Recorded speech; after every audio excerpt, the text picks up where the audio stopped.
Di mana pelajar kuliah Ustaz? Saya nak perkenalan juga. Alhamdulillah adalah seorang orang, 3 orang tu kita kenal juga kan. Tapi boleh kita kata ramai yang kita tidak bukan ramai yang kita tak jumpa. Jadi bila saya bertanya dengan Muaz dia kata ramai yang solat di surau. Okey, bila saya tanya di surau penuh ke? Penuh. Oh, penuh, baguslah tu. Saya ingatkan kalau pelajar yang tak pergi solat berjemaah ni ramai yang solat di surau. Tapi jumlah yang penuh pun dalam jumlah yang sedikit kalau nak bandingkan dengan pelajar yang ada di mahalah. Okey. Jadi sebab itu saya sebenarnya yalah mungkin agak keras sebenarnya, tapi saya ni bukan sebenarnya keras sebenarnya. Saya cuma nak bagi semangat sebenarnya kan. Sebab apa? Kita lelaki, okey, lelaki pentingnya untuk kita ni selagi kita kuat, kita kena jaga lima waktu berjemaah di masjid dan juga di ataupun di surau. Okey. Okey, bagaimana pula untuk mendapat kekuatan tu? Okey. Yang tu kita akan bincang kemudian. Okey. Jadi, okey, yang tu habis untuk part lelaki. Okey, untuk part perempuan pula. Okey, kalau boleh untuk part perempuan, saya tak adalah nak keras sangat. Okey, kokotlah. Okey, untuk perempuan saya nasihatkan supaya jangan lengahkan solat. Itu saja. Okey. Kamu tidaklah sampai hukum tu mengatakan, yang saya tahulah, kamu tidaklah sampai hukum tu mengatakan bahawasanya kamu kena menjaga solat, kamu kena berjemaah di masjid ataupun di surau. Tapi sekurang-kurangnya solat kamu tu jangan dilengahkan. Okey. Jadi sebelum-belumnya buat dalam waktu yang awal. Okey, itu soal pasal solat. Okey, lepas ni kita akan bincang tentang bagaimana untuk mendapat kekuatan untuk mendapat berjemaah 5 waktu tu di masjid ataupun di surau. Okey, lepas tu okey, yang berkaitan dengan solat sunat pula. Okey, solat sunat ni saya cerita ringkas je. Okey, solat sunat ni kita lazimkan 4 solat sunat utama. Bagi saya 4 solat utama lah. Sebab apa saya katakan solat utama, nanti saya akan beritahu kenapa. Okey, yang pertama dikatakan sebagai solat sunat sebelum subuh. Okey, solat sunat 2 rakaat sebelum subuh. Okey, kalau cerita pasal kelebihan semua dah tahu kan apa kelebihan dia. Okey, yang kedua dikatakan sebagai solat sunat duha. Yang ketiga dikatakan sebagai solat sunat tahajud. Yang keempat yang paling mudah untuk kita buat, iaitu solat sunat witir. Sebab apa solat sunat witir paling sekurangnya adalah berapa rakaat?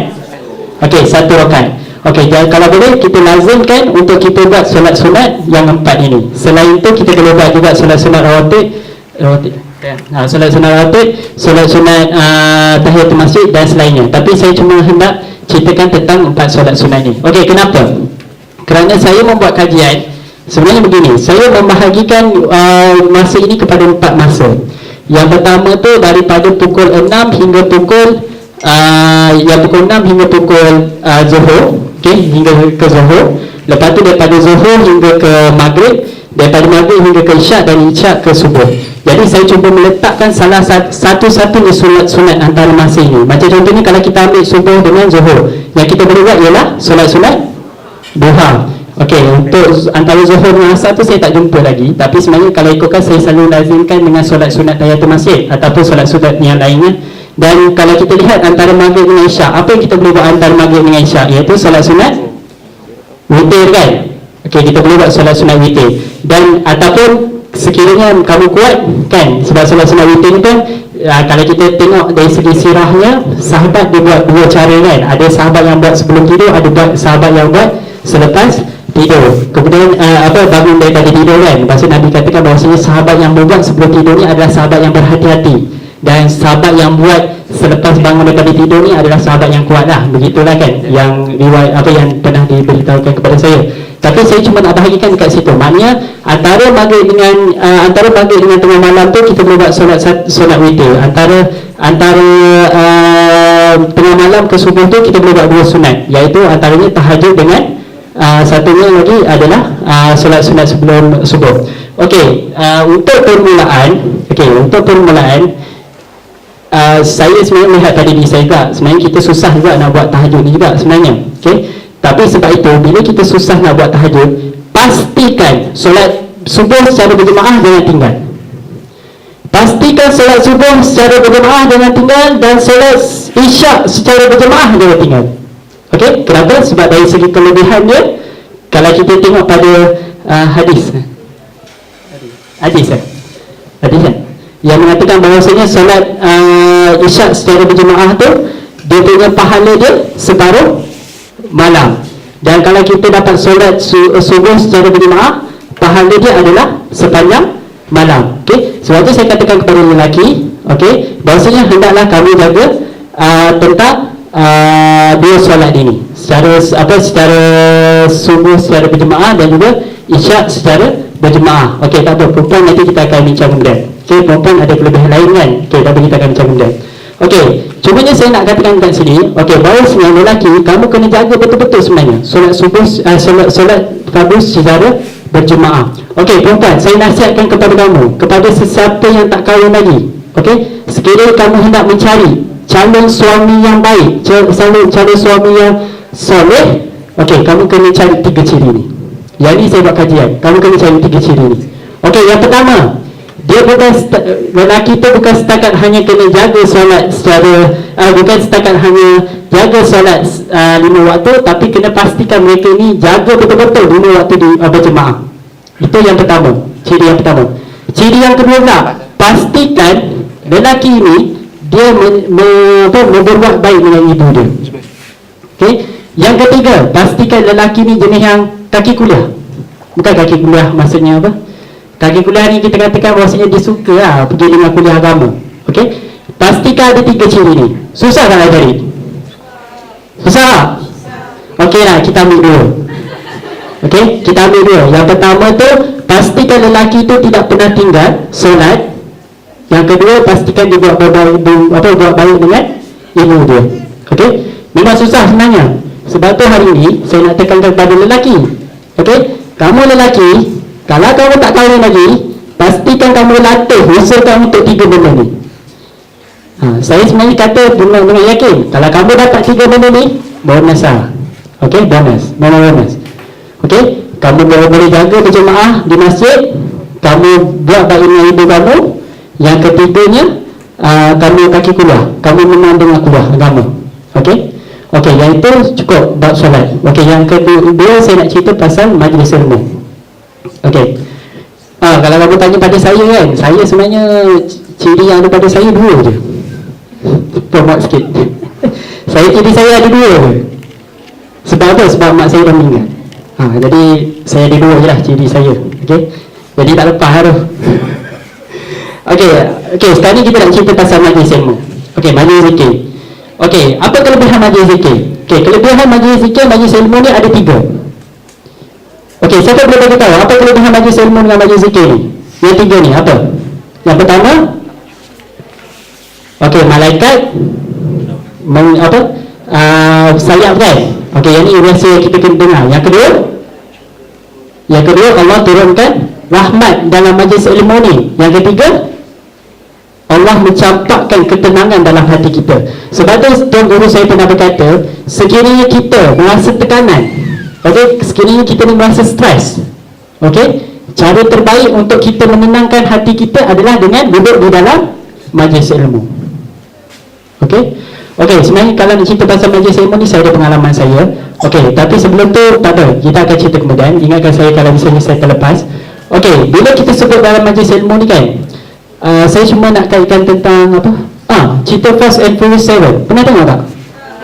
Tak pernah tengok. Siapa dah pernah tengok? Siapa dah pernah tengok? Oh, bagus kuliah saya ni. Dia tak pernah tengok lagi. Kau tak nak aku? Kalau aku kan kedua lah. Okey lah, cerita pasal Fast and Furious 7 kan. Okey, begini. Bagus juga kalau ada yang tak tengok. Sebab saya fikir semua tengok. Kalau semua tengok, semua saya nak balun kan? Okey, sebenarnya Fast and Furious 7 ni, okey, saya sebenarnya nak kaitkan sikit dengan majlis ilmu. Okey, Fast and Furious 7 ni cerita baru lah, cerita Fast and Furious kan. Saya kalau ikutkan, ini favourite saya ni. Saya memang ikuti daripada 1 hingga 6. Yang 7 ni saya tak berkesempatan lagi untuk tengok. Dan saya rasa kemungkinan besar saya takkan tengok. Saya sempat tengok trailer tu. Lepas tu kita mungkin sebab kita ada pemikiran kita lepas tu kita pun tak jadi nak tengok. Okey, kenapa? Okey, tak apalah, siapa yang dah tengok tu tak apalah. Siapa yang dah tengok tu nak buat macam mana pada muka lah kan, kalau saya kata ni benda yang betul kan. Okey, kalau kita tengok dalam cerita Fast and Furious kan, okey, dalam tu kita tengok elemen-elemen dia. Ada elemen apa? Ada elemen lumba, ada elemen gaduh kan, betul tak? Alah, nombor 7 pun bukan gitu je. Ada elemen gaduh, ada elemen lumba, ada elemen apa lagi? Elemen mencuri, kan? Ada elemen yang kata-kata yang tidak elok, kan? Betul tak? Kan? Tapi yang pediknya, kenapa ramai orang suka tengok? Satu orang pergi kan? Untuk yang first day tu orang dah pergi dah kan? Kan? Kenapa? Kalau setakat nak kata dari segi grafik, dari segi CGI, itu semua tipu tu, kan? Kau tu kata kalau dia buat betul-betul tu, rasa tak ada yang sama kan? Kalau ikutkan kan? Itu kalau ikutkan yang benda-benda tu pun, efek-efek tu pun, benda tipu je. Saya rasa dia buat kat studio je, kan? Bukan nak kata apa? Nak katanya, saya kata pada diri saya lah, tapi tak apalah, kita kata bersama lah kan? Nak katanya, kadang-kadang tu kita rasa kita ni bodoh. Kita rasa kita ni bodoh. Kalau kita pelajar universiti, bodoh kuasa 2, bodoh dan mangang. Tapi kalau kita ni pelajar universiti Islam, bodoh kuasa 3, bodoh mangang dan mau. Okey? Tak, kenapa? Sebab kita dah tahu benda yang tu adalah benda yang memaparkan benda-benda yang yalah, mungkin yang kurang elok lah. Kadang-kadang kita cuba mencari kan nilai-nilai yang baik kan. Tapi sebenarnya kalau ikutkan cerita-cerita begitu, tak ada nilai yang baik bagi saya kan? Tak ada nilai yang baik bagi saya. Jadi kadang-kadang kita pergi tu, kita hanya membayar tiket, lepas tu kita rasa seronok kan? Kita rasa seronok sebab apa? Kita rasa seronok sebab cerita tu dengan yang begitu-begitu, tapi dalam masa yang sama sebenarnya kita seronok juga dengan apa yang dibawa oleh cerita itu. Cerita tu yang cerita tentang lumbanya, cerita tu tentang apa dengan apa bergaduhnya, dengan mencurinya. Jadi dalam masa yang sama kita suka dengan benda-benda begitu. Tak salah ke sekiranya saya mengatakan bahawasanya kita ni kadang-kadang bodoh tak kan? Betul tak? Sebab kita suka pada perkara yang begitu, yang tak ada benda baik lah. Bagi saya benda yang tak ada baik lah kan? Sebab tu saya rasa antara sebab kenapa saya tak tengok Fast and Furious 7 tu, saya rasa gitulah. Sebab kita pun biasa dah tengok Fast daripada yang 1 hingga 6 kan. Alah, jalan cerita tu bukan sama je kan. Gitu, cuma efek je lah. Yang saya tengok trailer tu dari segi efek lah. Okay, jadi bila kita nak kaitkan ni, saya cuma nak kaitkan berapa. Bila kita cerita tentang majlis ilmu, okay, sebenarnya bila kita cerita tentang majlis ilmu ni, dia ada kelebihan dia. Bukan setakat duduk di dalam majlis ilmu itu sendiri. Orang yang datang untuk menuntut ilmu itu juga ada kelebihan dia juga. Okey, kalau kita tengok dalam kitab Darul Mazi, okey, kitab Darul Mazi biasa dengar tak? Tak bisa. Biasa dengar tak? Okey, kitab Darul Mazi. Apa maksud Darul Mazi tu? Bahar itu lautan kan? Mazi? Mazi bukan Mazi. Tuan guru saya pernah kata, bila sebut pasal Darul Mazi ni, jangan fikir lautan air Mazi. Darul Mazi ni maksudnya lautan madu. Okey, sebab kalau tengok pada mukadimah kitab Baharul Mazi yang ditulis oleh Syekh Idris Madawi, dia ada menyebut bahawasanya dia belajar tentang Sunan Tirmizi ni dirasakan manis seperti minum madu. Okey, sebab tu bila orang bicara tentang Baharul Mazi, okey, ingat maksudnya tu bukan lautan air Mazi tapi lautan madu. Okey, dalam kitab Baharul Mazi ni dia ada menceritakan tentang kelebihan bagi orang yang menuntut ilmu agama. Okey, tadi kita dah bicara tentang orang yang duduk dalam majlis ilmu agama. Okey, memang betul ada orang yang duduk dalam majlis ilmu agama. Bila dia datang, dia tak nak menuntut ilmu, tapi dia cuma nak mendengar saja. Dah dapat 3 kelebihan tu. Tapi tambah juga dengan 3 kelebihan yang lain, iaitu yang pertama, malaikat memuliakan dia. Yang kedua, dikirakan sebagai fi sabilillah. Dan yang ketiga, kelebihan dia adalah dikafarahkan dosa yang lalu. Okey, sebenarnya kan, okey, yang ni memang saya tekankan kepada lelaki juga tapi yang perempuan kita akan bincang nanti. Okey, bagi lelaki, sesiapa yang nak kahwin, pastikan kamu tahu ilmu agama tu. Okey, sebenarnya kan, bila kita membicarakan tentang solat kan, okey, bila kita membicarakan tentang solat kan, solat ni sebenarnya hebat. Tapi kenapa kita tidak merasai kehebatan dia? Kerana salah satunya yang saya boleh kata adalah masih lagi ada masalah dalam solat kita. Di dalam kitab fiqh ada disertakan bahawasanya adanya 21 perkara yang membatalkan solat. Dan kita tahu tak 21 perkara yang membatalkan solat tu? Tak tahu tak? Takbiratul ihram untuk sah ada 21 syarat. Terkejut tak? Saya pun pertama kali pun saya terkejut. Okay? Sebab tu antara salah satu kenapa kita nak pergi ke majlis ilmu ni, okey, untuk permulaannya kita nak dengar. Lagi satu, kita nak belajar supaya apa? Bila kita belajar, kita boleh perbaiki amalan ibadat kita. Jadi mana-mana yang mungkin yang tak betul yang sebelum ini menjadi satu kafarah, menjadi satu kafarah yang boleh menghapuskan dosa kita yang sebelumnya. Sebab tu kalau kita tengok di Kuantan ni sendiri, setiap malam boleh kata hampir semua masjid ada kuliah maghrib. Jadi kalau tengok dekat-dekat sini, okey, Masjid UI ada. Tahu saya surau pun ada. Surau apa? Surau Mahlah Khalid pun ada kan? Ada majlis taklim kan? Kalau kat luar tu Masjid Afzan ada. Surau IM8 ada. Dalam tu surau Al-Ma'mur ada. Jadi sebenarnya Kuantan ni rahmat tau. Okey. Kalau kita tengok Kuantan ni saja, boleh kata antara maghrib dengan isyak tu banyak majlis ilmu, banyak kuliah agama. Sekejap je, tak lama pun antara maghrib dengan isyak. Tapi antara maghrib dengan isyak tu banyak dibincangkan. Kadang-kadang ada bincang pasal fiqah, kadang-kadang ada bincang pasal yang dekat dengan kita fiqah lah, yang berkaitan dengan solat kita, yang berkaitan dengan amalan-amalan kita. Jadi gunakan peluang ni. Jadi gunakan peluang ni. Untuk perempuan pula. Untuk perempuan yang saya tahu, yang saya tahu, sekiranya ada majlis ilmu sebegitu, kamu boleh pergi dan kamu boleh melakukan solat secara berjemaah. Yang saya tahu boleh.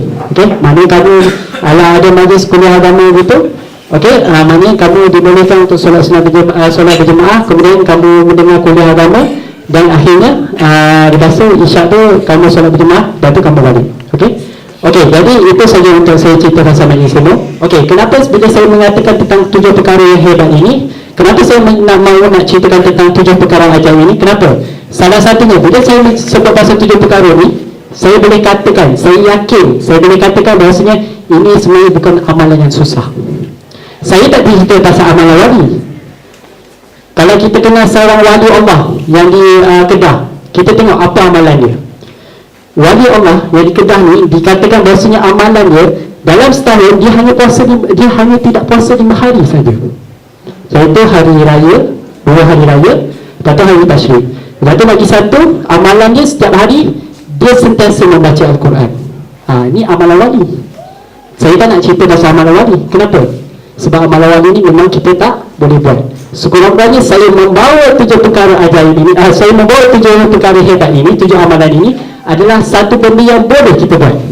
Semua boleh buat. Jadi mudah. Jadi apa alasan kita untuk tidak buat 7 amalan ini adalah satu je, malas. Itu je. Kalau saya tanya lelaki kan, saya tak tanya, saya juga dulu pernah tanya pada diri saya, kenapa kita tak nak pergi solat berjemaah di masjid ataupun di surau? Padahal kita dah ada kenderaan, kita dah ada kekuatan, kan? Bagaimana kita nak definisikan sebagai kekuatan? Kalau kita pergi mana-mana kita boleh, kan? Jadi apa alasan kita sebenarnya? Itu yang pertama ialah sebab kita malas. Jadi macam mana kita nak lawan malas ni sebenarnya? Paling mudah ialah paksa diri. Saya di kampung saya ada beberapa orang jiran bertanyakan saya tentang satu soalan yang saya suka. Dia tanya pada saya, Syekh, bagaimana untuk berjemaah ni, nak istiqamah ni, sumpah berjemaah di masjid ni, kan? Saya kata paling mudah ialah paksa diri. Ada pula salah seorang sahabat saya, jiran saya, dia kata ada kekangan dari segi apa? Dari segi pakaian. Dia merasakan kalau pergi solat berjemaah ni kena pakai, yalah macam kita kata kena pakai jubah ke, baju Melayu ke, kain ke. Saya kata tak. Macam contohnya jiran saya ni adalah seorang cikgu kan. Jadi saya kata dengan dia bagaimana? Sebab saya nampak, selalu bila saya balik rumah tu saya nampak dia baru nak keluar 6.30 kan. Saya pernah kata dengan dia, apa salahnya sekiranya cikgu pakai baju dah siap dah nak pergi kerja, pakai baju dah siap nak pergi kerja tu, pergi solat dulu, pergi masjid dulu, pergi solat dulu kan. Koko kalau sempat balik rumah, kalau tak sempat tak apalah, pergi kerja kan. Jadi nak katanya bahawasanya sebenarnya kita ni memang ada bedalah, saya boleh katalah, saya terus terang saya kata kebanyakan kawan-kawan saya kenal ni dia banyak alasan, tapi alasan tu semua saya tak boleh terima kan. Melainkan sakit lah, sakit memang kita tak boleh buat apa lah, tapi alasan-alasan tu semua tak boleh terima kan. Jadi bila saya katakan bahawasanya alasan itu tidak boleh terima, bukan kita kata kita rendahkan dia, tak, saya tak pernah merendahkan siapa-siapa, tapi kita bagi kekuatan. Sebab bila berkaitan dengan amalan ni sebenarnya, sebab apa saya suka kata, sebab apa? Kita banyak kos kan, betul tak? Saya CTS, ada yang fizik, ada yang bau, ada yang ada yang Marin, plan kan. Kita sama. Kita sama lah. Kita berbeza dari kos kita. Tapi kalau bila kita cerita pasal amalan ni, alhamdulillah, semua boleh kena. Kan? Semua boleh dapat manfaat tu. Sebab tu saya katakan paksa. Okay.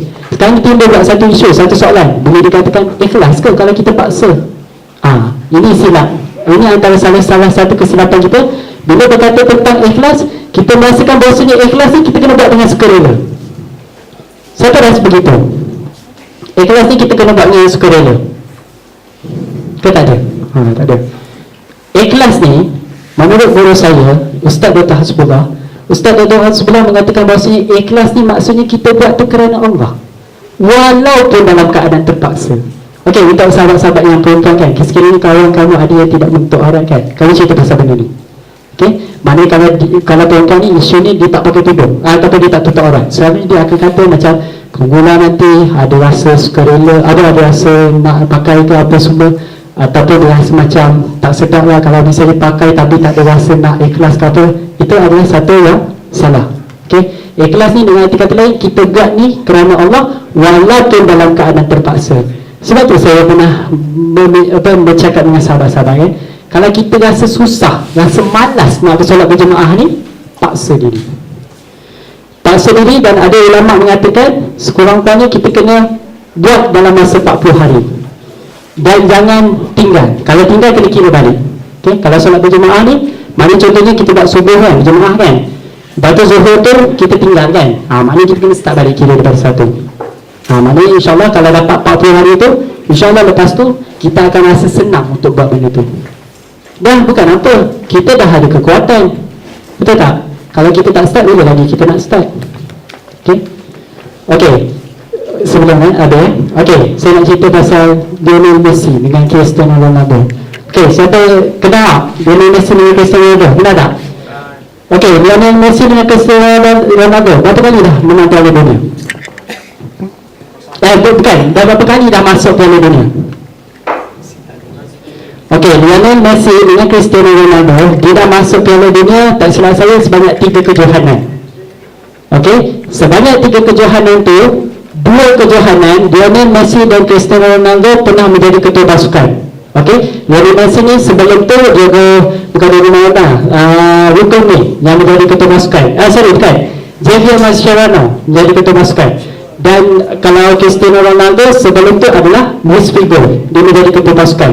Okey, dalam satu pasukan bola sepak ada berapa orang? 11. Ada 11 kan, ataupun kita kata ada 23 termasuk simpanan. Okey, dalam 23 orang tu, Cristiano Ronaldo dengan Lionel Messi dia telah mengetuai pasukan dia, betul tak? Okey, dalam 2 kejohanan Piala Dunia. Okey, 2 kejohanan Piala Dunia bersamaan dengan berapa tahun? 8. Okey, 8 tahun kan? Okey, dengan arti kata lain, dalam masa 8 tahun Cristiano Ronaldo dengan Lionel Messi telah mengetuai pasukan dia sebanyak 23 orang untuk kejohanan Piala Dunia. Dan soalan saya ialah, berapa kali dia menang Piala Dunia? Dia tak pernah menang Piala Dunia.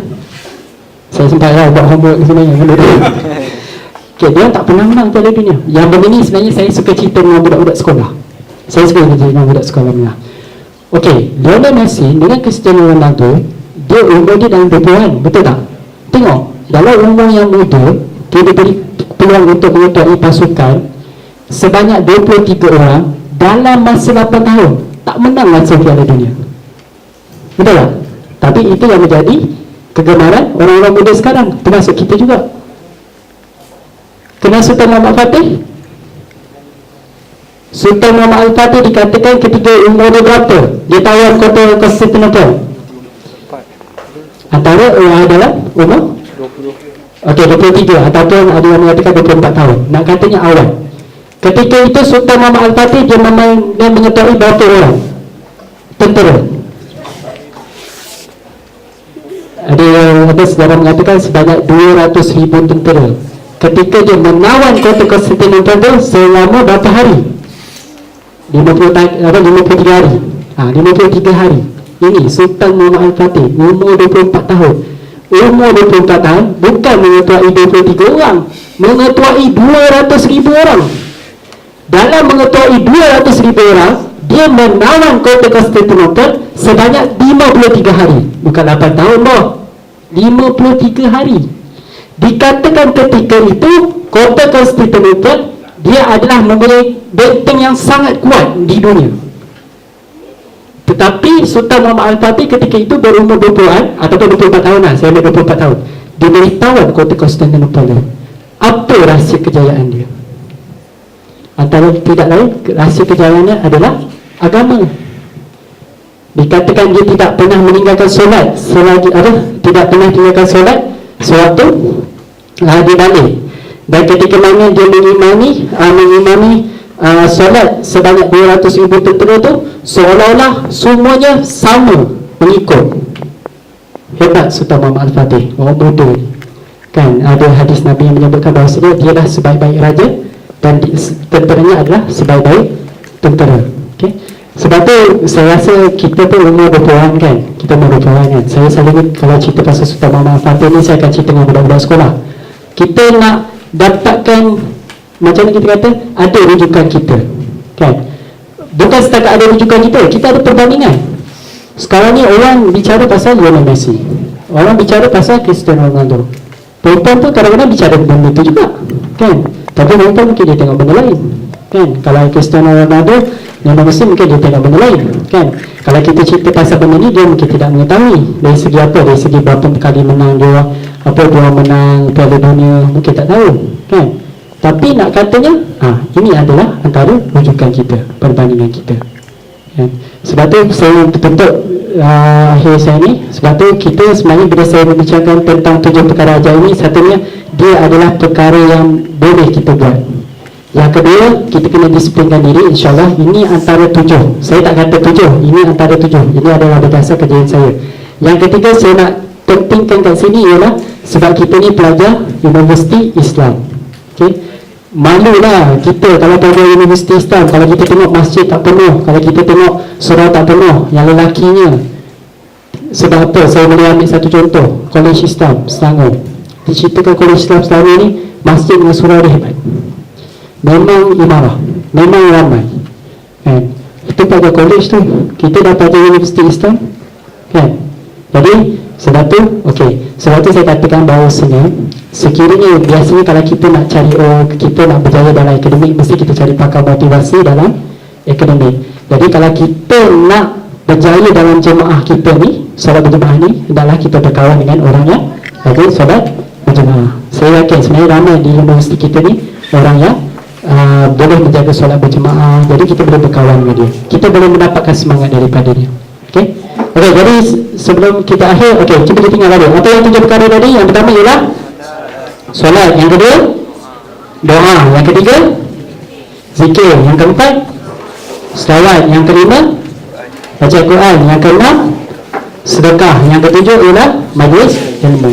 Okey, itu saja. Jadi kalau ada soalan boleh ikut tanya. Bismillahirrahmanirrahim. Assalamualaikum. Terima kasih kepada Rezim. Saya dah sebelah orang tiba-tiba panas. Subuh tadi pun 6.30. Okey. Tapi tak apalah, saya bangun. Okey. Okey, apa intipati yang Abang Hirzi nak cakap kat kita pada hari ni? Terutamanya untuk berada tekankan solat. Okey, saya bawa satu kisah. Syekh Ahmad Yasin. Tahu macam mana Syekh Ahmad Yasin meninggal dunia? Diceritakan oleh Ustaz Zulkifli Batul Qorak. Syekh Ahmad Yasin ni lepas dia solat subuh.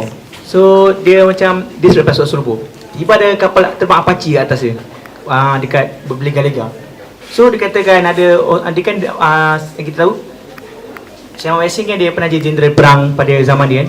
So dia kata dia tengah masuk tak kursi roda. So datang dia punya sahabat datang, Syekh kat atas ni ada Apache sedang berlega. So dia kata apa kat sahabat dia, mana Allah telah kotakan janji dia. So dia keluar, dia tadah pada dia, pum tembak, pum bunuh. Itu macam mana Syekh Ahmad Yasin meninggal dunia. So apa maksud kata Allah telah kotakan janji dia? Apa maksud dia? So mana kalau dikata kota janji, sebab dia kata orang kalau berjihad berdaulat dia akan mati benda syahid.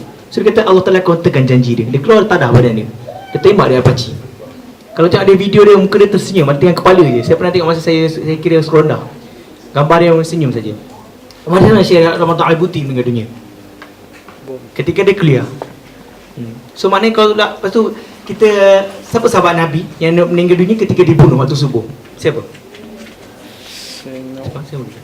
Ada. Nak bagi saya kira kat sini level 3 untuk mahalat F2. Kita akan kejut subuh lepas hari Jumaat kita akan mulakan kejut subuh orang ramai.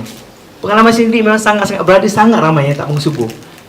Pernah first time kita buat 4 bilik tak bangun subuh. 4 bilik, satu bilik 4 orang, 16 orang. Satu floor berapa banyak bilik? 11 bilik. Berapa nisbah yang tak bangun subuh? Satu ada yang kadang bela, ada yang buat muka masam. Hatta mengatakan, dia katakan, Muaz, kau tak boleh buat macam ni. Even ada sahabat Nabi mengatakan apa? Time ada seorang sahabat ni tengah berzina. So Umar masuk. Dia marah Umar, betul aku buat salah tapi kau telah melanggar privasi aku. Dia boleh kata benda tu kat saya. Tak apa, saya terima, saya tak masuk bilik dia. So nak katakan, tu saya kata, tu saya nasihatkan diri saya untuk sister, kalau nak cari suami, cari suami yang paling terbaik memang subuh kat masjid atau subuh di surau. Kadang-kadang muka betul, muka baik tau, muka bersih. Tapi kadang sayang, saya ada sahabat muka bersih tapi sayang, subuh di mana pukul 7. 7 tu masih ada atas katil lagi. Ada atas katil lagi. Ada sahabat saya yang baru nak kahwin. Memang saya respect lah. Dia kata dia minta nasihat orang-orang yang sahabat lain kita, kalau boleh kau bangun subuh kejutkan dia. Sebab dia kata macam ni kita nak bina rumah tangga, sedangkan lidah kita gigit bukan. Sedangkan subuh kita pun masih pukul 7 di atas katil. So betul lah macam Abang cakap, memang sangat susah. Saya sendiri kadang baru ni mungkin Allah ujian. Tajuk ni memang kena dah 2 kali subuh saya sekira. Semalam nampak bulu, hari ni nak setengah. Bawa ramai dah cerah. Terkejut kan. Tapi yang penting memang semayang. Istiqamah ni sangat susah. Soalnya macam kita menaiki bukit, yang bukit tu tanah dia makin lama makin runtuh. Tak pun kita naik tangga, tapi tangga dia tak pernah habis. Betul lah istiqamah. Memang sangat susah. Lepas tu saya katakan nak buat benda baik ni susah. Nak istiqamah susah. Nak mengajak orang buat benda baik, ni istiqamah lagi teramatlah susah. Lepas tu kita respect Rasulullah SAW. Bagaimana dia ajar sahabat Nabi nak turunkan passion dia nak dapatkan ibadat. Tu beruntunglah kalau orang di mana yang dia jaga solat dia. So kita dekat dengan dia. Macam saya sendiri, saya sangat respect lah. Kalau ada roommate saya yang jaga subuh, saya tanya macam mana tips kat dia. At least kita tak, permulaan memang susah. Kalau permulaan tak memang susah. Tapi kalau bila dah biasa, okey lah. Okay, sekarang kita buka soalan ni. Kalau dia Tanya pasal tips tadi kan, saya ada satu tips untuk lelaki lah. Kamu rasa kan, kalau kamu nak solat berjemaah subuh kan, kamu rasa susah, dan kawan kamu pun kalau kerja pun susah nak bangun, saya ada satu tips lagi satu. Kamu suruh kawan kamu basuh kamu. Siapa? Kita kata simbah air lah. Alah simbah air, bukannya kotor pun kan, betul tak? Kan, tapi bukan apa, nak katakan di situ dari sudut kesungguhan kita. Kamu kena basuh kan, kamu kena basuh. Lepas tu benda tu tak kotor, kamu boleh ampai, kamu boleh jemur kan. Even sekalipun ialah tidak kotor, maknanya kamu boleh buat solat walaupun badan kamu basah ketika itu. Jadi boleh kan. Sebenarnya kita ni boleh kan. Kita ni cuba ada pelbagai alasan tu lah yang membuatkan kita rasa tak boleh ni semua. Tapi sebenarnya alasan kita satu je, malas je. Kalau perempuan pun mungkin kalau rasa susah nak pergi majlis ilmu ataupun nak pergi usrah. Saya tahu perempuan buat usrah kan. Perempuan kalau susah nak usrah cuma satu je, malas je, gitu je kan. Tak apalah, benda tu boleh diusahakan. Okay. Kita buka, kalau ada satu dua soalan nak tanya. Kalau tak ada, kita tangguhkan majlis kita. Ada tak? Satu, okay, kita bagi 3 soalan dah. Kalau pada sister nak ada soalan, bagi 3 soalan.